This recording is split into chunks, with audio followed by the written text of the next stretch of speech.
Sharada education society. Sharada education society యొక్క ముఖ్య లక్ష్యం ఏమిటంటే జ్ఞానం, ప్రగతి, సంపూర్ణ అక్షరాస్యత. అదేవిధంగా బాల కార్మిక వ్యవస్థని నిర్మూలించడము, చైల్డ్ ట్రాఫికింగ్ని అరికట్టడము, మహిళా సాధికారతని సాధించడం శారదా ఎడ్యుకేషన్ సొసైటీ యొక్క ముఖ్య లక్ష్యం.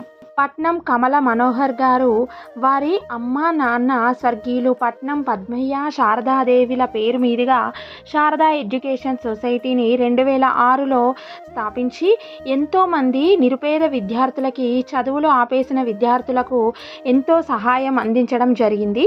శారదా ఎడ్యుకేషనల్ సొసైటీ చైర్మన్ పట్నం కమల మనోహర్ గారు వివిధ రంగాలలో రాణిస్తున్న మహిళలకి స్ఫూర్తిని, ప్రోత్సాహాన్ని అందించడానికి గాను సౌత్ ఇండియా ఉమెన్ ఇన్స్పిరేషన్ అవార్డ్స్ని ఇవ్వడం జరుగుతుంది.